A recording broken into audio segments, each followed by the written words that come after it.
good morning children. Welcome to the science class. So today we are going to begin with lesson number 4, heat flow and temperature.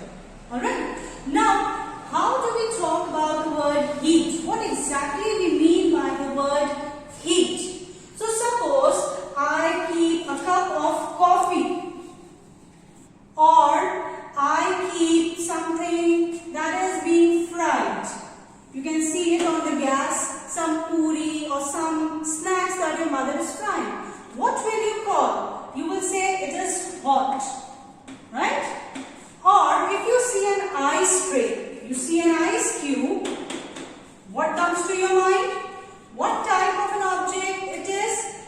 You will say it is cold. So what are you actually making use of?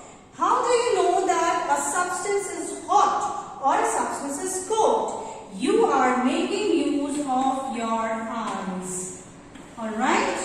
But do you think that it is always possible, or you will always get a perfect result, whether an object is hot or cold, warm or very cold, just by looking at the substance? Suppose some vegetables are kept on the table, or you see some food is kept on the table. Will you be able to tell whether it is hot or cold? No. So I cannot say that eyes are a reliable source to know whether a substance is hot or cold. So the second thing that you will say, ma'am, I can touch the object. Simply by touching, you can tell that yes, the substance is hot or cold.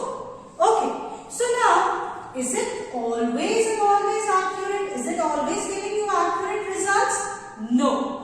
For that, there is a very interesting activity given in your book. Do that activity and you yourself will know that even our body, our sense of touch is not a reliable source to know whether a substance is hot or cold. So, I will say sense of touch is also not that. It is the sense of touch that is again not a very reliable source to know whether a substance is hot or cold. So what should be another method or something that will give me a very reliable results? So here comes the concept of temperature. If I know the temperature of a body, I can give accurate results. Now, what do I mean by temperature? Temperature is the degree of hotness or coldness of a body. Now comes the question, how will I calculate this degree? So, here comes the devices that we are going to make use of. And when does a body become hot or cold? When there is a transfer of heat. Now, transfer of heat we are going to study in our next video, that how heat gets transferred from one body to another. So now let us discuss this reliable method of calculating the hotness or coldness of a body. To measure the temperature, we make use of a device which is called as thermometer. Alright? See, the word thermo, it is made from thermo, and thermo means heat. So, a heat calculator. It will help to calculate the heat, and that too accurately. Now, let's discuss this thermometer in detail. So you all are aware what is a thermometer. When we fall ill, you must have seen the doctors using a thermometer. Even at home, your parents use a thermometer to find out your temperature. Alright. So now let's discuss the different types of thermometers which we are going to study in this chapter. Number one that I am going to study is the clinical thermometer. Clinical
with the clinical thermometer. Now, clinical thermometer is used by doctors, is used at home in order to measure the temperature of human body. Okay, so our human body temperature, the normal human body temperature is 37 degrees Celsius, and another unit is there, that is 98.7 degree Fahrenheit.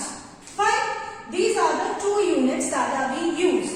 Now here you can see that I have made a diagram of a clinical thermometer whose reading begins with 35 degrees Celsius and it is at 42 degrees Celsius. The maximum is 42 degrees Celsius. Okay. Now let's discuss the very first point, that is construction. Construction means how it is made. So here you can see a bulb-like structure. It is made up of glass. Okay. And this bulb-like structure contains mercury. So we even call these thermometers as mercury thermometer. Remember one thing, mercury is highly toxic. Okay. Then you can see a kink. Kink means a bend. Now we will discuss why this kink, why this bend is there. Okay. Then you can see a narrow tube. That is called as the capillary tube. Capillary tube means something very narrow, just like your hair. A thin tube-like structure is there for the mercury to rise and in the thermometer. Then we have the glass tube, right? This is the glass tube. This is the body of the thermometer. Now, second thing is working. How does it work? So, when we have fever, you must have noticed that we keep this bulb under our tongue, isn't it? And what will happen? When we have fever, the temperature of our body is high. And what about the temperature of this bulb? It is low. So there is a difference in temperature. So the heat will flow from high temperature to low temperature. So it will move towards the bulb. And the bulb has what in it? Mercury. And the property of mercury is that when it gets the heat, it expands. It will expand. Now you can see the space over here is very less. So it cannot expand. Ultimately, it has to rise. It will rise up. Okay? And when we take it out from our mouth and then we check it. And how do we check it? We have to keep it in front of our eyes. You can see the mercury rising in this capillary tube. And it gives you the temperature of your body. So, the lower reading of this thermometer is 35 degree and the upper reading is 42 degrees Celsius. Now one important thing is that why do we have this kink? Why do we have a bend? So children, just remember one thing, that the moment you will take out the bulb from your mouth, the thermometer, what will happen? The flow of heat has stopped. And when the flow of heat has stopped, mercury will move down, isn't it? It will contract. So, because of this bend, it will not be able to reach the bulb. That is why we are able to calculate the temperature. Otherwise, if this kink would have not been there, directly the mercury would have gone into the bulb and we cannot measure our body temperature. Now, we have to, the third point is precautions. What precautions you should take while using a clinical thermometer? Number one, before using a clinical thermometer, we use an antiseptic solution to clean it. It's very clear why we use antiseptic solution, to kill the germs. Because some other infected person must have used the thermometer. Secondly, when we give some jerks to the thermometer, we have to be careful. Because it is made up of glass, it can break. There are other precautions also which you can read in your book. Now quickly come to the laboratory thermometer. As the name suggests, this thermometer is used in laboratory for measuring the temperature temperature of various other substances. We measure the temperature of boiling water. We measure the temperature of various substances in the labs. So, it has higher reading. Its reading begins from minus 10 degree to 110 degrees Celsius. Yes, a huge temperature range is given over here, irrespective of the clinical thermometer, because it is designed only for human body. But here we have to measure higher temperatures. Fine. Now, this laboratory thermometer again consists of a glass tube. Okay. Then it has the readings mark on it from minus 10 degree to 110 degree Celsius. And how do we use this thermometer? We take a beaker. If I want to know the temperature of this water, suppose this water is hot. Now, how much hot? How will I measure? I am going to dip this thermometer into this water. Alright? But I have to take some precautions. Now, what precautions? Number one, the tip or the bulb of this thermometer should not touch the vessel. It should not touch the beaker, and it should be completely surrounded by the substance of which I want to know the temperature. Okay. One more thing. While measuring the temperature, the thermometer should remain in this water only. Can you guess it why? Any guesses? Okay, I'll tell you. In this thermometer, if you notice, the king or the bend is not there. So the moment you will remove this thermometer from water, the mercury will quickly go back. It will contract, right? So here we have to calculate the temperature or measure the temperature by keeping the thermometer dipped in the substance of which we want to measure. Okay? Now you should know the differences between clinical thermometer and laboratory thermometer. Clinical thermometers used to measure the temperature varying between 35 degree to 42 degree, whereas a laboratory thermometer is used to measure the temperature between minus 10 degree to 110 degrees Celsius. Right? Secondly, clinical thermometer has a king so that we get accurate reading once it is taken out from our mouth. But in laboratory thermometer, we have to keep it in the solution of which we need to know the temperature. Then comes bimetallic thermometer.